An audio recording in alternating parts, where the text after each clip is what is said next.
ada dua pilihan untuk menggunakan kedudukan itu. Mohon izin Pak Wali bisa memilih di antara dua pilihan ini. Wa tu'izzu man tasha, apakah akan menggunakan kedudukan untuk meningkatkan izzah di hadapan Allah Subhanahu wa taala. Maka buatlah kebijakan-kebijakan yang mengangkat derajat Pak Wali di hadapan Allah Subhanahu wa taala, sehingga tidak mendapatkan sekadar kedudukan dunia, tapi juga insyaallah mendapatkan kemuliaan di sisi Allah Subhanahu wa taala. Saat kebijakan itu dituliskan, ditandatangani, bahkan demi mendapatkan diri kepada Allah Subhanahu wa taala, maka seketika itu setiap pahala akan dialirkan pada setiap aktivitas Pak Wali. Hadis riwayat Muslim nomor hadis 1402, dikuatkan di nomor hadis 1897.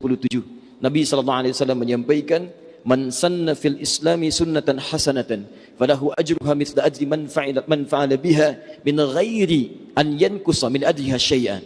Man dalla ala khairin falahu ajruhu mithla ajri fa'ilihi min ghairi an yankusa min ajrihi syai'."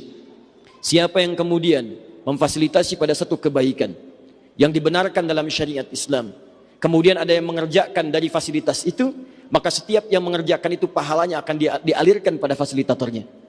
Maka Masya Allah, ketika beliau membuat kebijakan aparatur ASN yang muslim, kalau sudah tiba waktu sholat, maka saya anjurkan untuk menunda pekerjaannya, sejenak tunaikan sholat berjamaah, penuhi Masjid Al-Ukhwah. Jika dengan kebijakan ini saja ditanda tangan, ada 3 orang, 4 orang, 5 orang stafnya kemudian sholat di masjid. Karena melihat instruksi itu, maka setiap orang yang sholat itu akan dialirkan pahalanya kepada orang yang membuat kebijakan. Wa tudhillu man tasha.